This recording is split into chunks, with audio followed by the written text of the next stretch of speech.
Hello friends, welcome to ADL pharmacy YouTube channel. दोस्तों, आज की इस वीडियो में आपको स्टडी कराने वाले हैं फार्मास्यूटिक सेकेंडरी के मोस्ट टॉपिक पोसोलॉजी की, जो कि आपके फाइनल एग्जाम के लिए मोस्ट इंपॉर्टेंट है। तो वीडियो को लास्ट तक देखना। और guys, D pharma second year की स्टडी की टॉपिक वाइज स्टडी की वीडियो हमारे चैनल पर अपलोड होती रहती हैं। अगर आप फार्मेसी के स्टूडेंट्स हैं तो चैनल को सब्सक्राइब कर लें।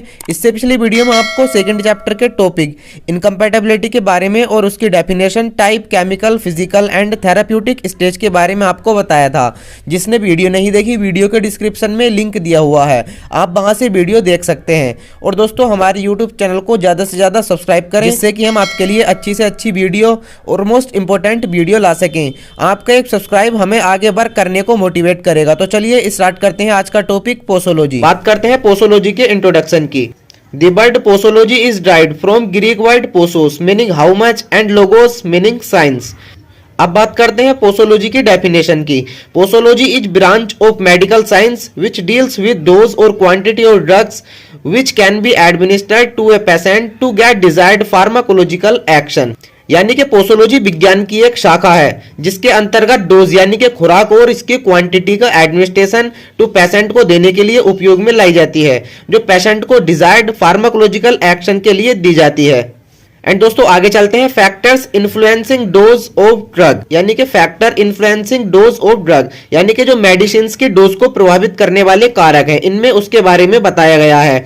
और दोस्तों, जो प्रभाव डालते हैं कि मेडिसिन की डोज को प्रभावित करने वाले कारक, जब दवा की खुराक दी जाती है तो ऐसे कारक यानी कि फैक्टर भी होते हैं जो प्रभाव डालते हैं। और यह भी तय हो जाता है कि वह पर्सन कितना जोखिम उठा सकता है। यह भी फैक्टर इन्फ्लुएंसिंग के अंडर आता है। और जरूरी बात, मनुष्य के लिए दवाओं को mg में मापा जाता है, लेकिन कुछ सूक्ष्म पोषक और दवा की खुराकें माइक्रोग्राम में मापी जाती हैं। तो आगे बात करते हैं factor influencing dose of drug, यानी कि इनके कारक की। तो इनमें है age, sex, body weight, route of administration, time of administration, environment factors, emotional factors, presence of disease, accumulations, additive effect, synergism, antagonism, idiosyncrasy, tolerance, tachyphylaxis, metabolic disturbances. तो दोस्तों, फर्स्ट आते हैं एज पर।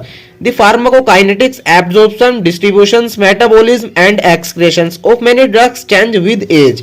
यानी कि एज के साथ फार्माकोकाइनेटिक्स का absorption, distribution, metabolism and excretion, यानी कि जो मेनी ड्रग्स के इनके चेंज हो जाते हैं एज के साथ में। The age of the individual is important in selection of dose of drug, यानी कि जो एज जो है उसके आधार पर ही हम जो है सिलेक्शन कर पाते हैं ड्रग की डोज का। तो आगे दिया गया है, children and old people need lesser amount of drug than normal adult dose because they are unable to excrete drug to that extend as adult. यानी कि जो बच्चे और बूढ़े होते हैं उन्हें लेजर अमाउंट में ड्रग दी जाती है। दोस्तों, नेक्स्ट आता है हमारा sex. Women do not always respond to the action of drug in the same manner as in done in man, यानी कि वुमेन जो है हमेशा रेस्पॉन्ड नहीं करती हैं ड्रग के एक्शन पर, वैसे ही कुछ मैनर होते हैं मैन में। नेक्स्ट है, special care should be taken when drug are administered during menstruations, pregnancy और लैक्टेशन, यानी कि जो स्पेशल केयर करनी चाहिए ड्रग लेने से पहले, यानी कि जब ड्रग ली जाती है एडमिनिस्ट्रेशन ड्यूरिंग मेंस्ट्रुएशंस के दौरान, प्रेगनेंसी के और लैक्टेशन के दौरान। एंड दोस्तों, नेक्स्ट है the strong purgative example, alloys should be avoided during मेंस्ट्रुएशंस, यानी कि मेंस्ट्रुएशंस के दौरान स्ट्रॉन्ग परगेटिव को हमें अवॉइड करना चाहिए, जो कि एलॉयज के रूप में हमारे हो सकते हैं। दोस्तों, नेक्स्ट आते हैं बॉडी वेट, यानी कि बॉडी वेट भी ऐसा कारक है जो हमारा प्रभाव डालता है पोसोलॉजी पर।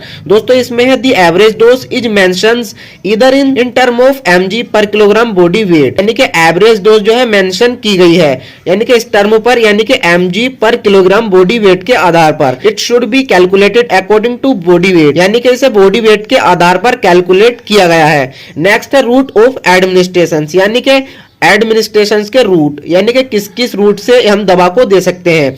IV doses of drugs are usually smaller than the oral doses because the drug administered IV enter into the blood stream directly, यानी कि जब ड्रग को IV रूट के द्वारा दिया जाता है तो वो डायरेक्टली ब्लड स्ट्रीम में डायरेक्टली घुल जाती है। दोस्तों, नेक्स्ट दिया गया है इसमें टाइम ऑफ एडमिनिस्ट्रेशन, यानी कि एडमिनिस्ट्रेशन का time. The presence of food in the stomach delay the absorption of drug rapidly absorbed from the empty stomach, यानी कि कौन सी दवाई खाली पेट दी जाती है और कौन सी दवाइयां बिल्कुल खाने के बाद में दी जाती है। Presence of food in the stomach delay the absorption of drug and rapidly absorb from the empty stomach. दोस्तों नेक्स्ट दिया गया है एनवायरनमेंट फैक्टर, यानी कि जो एनवायरनमेंट के फैक्टर है वो भी प्रभाव डालते हैं दवा की डोज पर।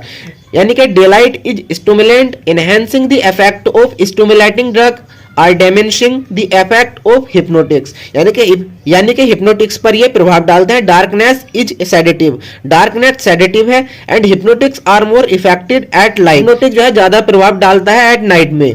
नेक्स्ट है इमोशनल फैक्टर, इमोशनल फैक्टर है The personality and behavior of a physician may influence the effect of drug, especially the drugs which are intended for use in a psychometric disorders। यानी कि जो personality होती है और behaviour होता है physician के, वो ड्रग के प्रभाव पर इमोशनल फैक्टर प्रभाव डालता है जो कि इंटेंडेड फॉर यूज किया जाता है साइकोमेट्रिक डिसऑर्डर के आधार पर। एंड दोस्तों the females are more emotional than male, यानी कि मेल की अपेक्षा फीमेल ज्यादा इमोशनल होती है। And require lows dose of the certain drugs, and इसमें लेस ड्रग ही दी जाती है सर्टेन ड्रग्स के दौरान। एंड दोस्तों नेक्स्ट है प्रेजेंस ऑफ डिसीज, दोस्तों इसमें इसी आधार पर नीचे दिए गए हैं। एंड दोस्तों इसके बाद जो आता है वो हमारा accumulations, additive effect, synergism, antagonism, idiosyncrasy and tachyphylaxis and दोस्तों मेटाबॉलिक डिस्टर्बेंस। दोस्तों अब बात करने वाले हैं वेटनरी डोज के बारे में, यानी कि पशुओं की खुराक के बारे में। जैसे किसी मनुष्य की खुराक को मेंशन किया गया है, वैसे ही वेटनरी डोज में sex, body weight and other के आधार पर इसे आधारित किया गया है, इसमें मेंशन किया गया है। तो दोस्तों बात करते हैं इसकी वेटनरी डोज की।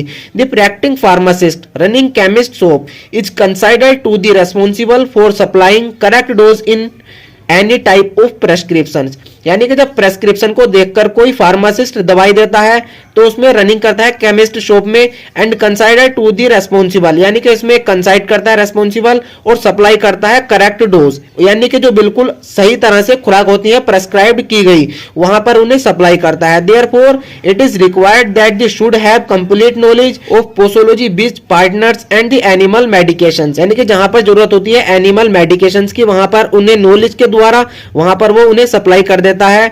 एंड दोस्तों जो है इसमें the dose required for animal are more और higher side in comparison to human being because the weight and surface area of animal is normally more than the human being, यानी कि जो इसमें एनिमल होता है उनका सरफेस एरिया ह्यूमन की अपेक्षा कुछ ज्यादा होता है।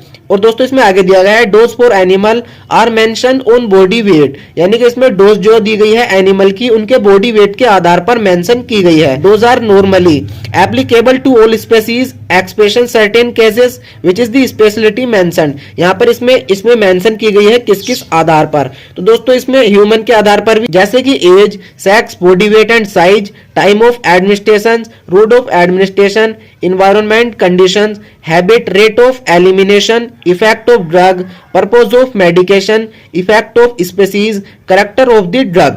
दोस्तों इसमें इसी आधार पर की गई है जैसे कि ह्यूमन के आधार पर की गई है। दोस्तों इसमें कुछ डिटेल में दिया गया है, इसमें कुछ पढ़ लेते हैं। जैसे कि एज है, young animals need less dose drug as compared to adult because young animal are more susceptible than adult. And second है सेक्स, सेक्स के आधार पर ही वहां पर इसमें एनिमल को डोज दे सकते हैं। तो नेक्स्ट है हमारा बॉडी वेट एंड साइज, यानी कि बॉडी वेट एंड साइज के आधार पर ही वेटनरी डोज दी जाती है। टाइम ऑफ एडमिनिस्ट्रेशन, यानी कि एडमिनिस्ट्रेशन का टाइम भी दिया जाता है, यानी कि खाली पेट या मतलब खाने के बाद में। एंड अब जो बात करने वाले वो करने वाले हैं डोसेज कैलकुलेशन की, जो कि ज्यादा मोस्ट इंपोर्टेंट होने वाली है, भी आपको बहुत समझनी जरूरी है। और दोस्तों मैं जो आपको ये बताने वाला हूँ डोज कैलकुलेशंस, इनको आपको बहुत अच्छी तरह से याद करना है क्योंकि फाइनल एग्जाम में आपको इससे रिलेटेड कैलकुलेशंस पूछ ली जाती हैं, जो कि वहां पर आपको इसमें कैलकुलेशन करनी होती है, इसमें फॉर्मूला आपको याद करना होता है। तो सबसे पहले करते हैं हम फॉर्मूला, यंग फॉर्मूला, यानी कि for children between 2 to 12 year. बात करते हैं चाइल्ड डोज की, तो child dose equal age in year upon age in year plus 12 multiply adult dose. की बात करें यंग फॉर्मूले की, तो इसमें यंग फॉर्मूले में आता है चाइल्ड डोज। चाइल्ड डोज में अगर कोई भी कैलकुलेशन पूछ ली जाती है तो हमें ये वाला फॉर्मूला यूज करना होगा। दोस्तों इसमें जो हम आपको बताने वाले हैं वो बताने वाले हैं चाइल्ड डोज के बारे में। दोस्तों दूसरे है dealing formula for children more than 12 year old, यानी कि जब 12 ईयर ओल्ड चिल्ड्रन हो तो उसके लिए हम कौन सा यूज करेंगे फॉर्मूला।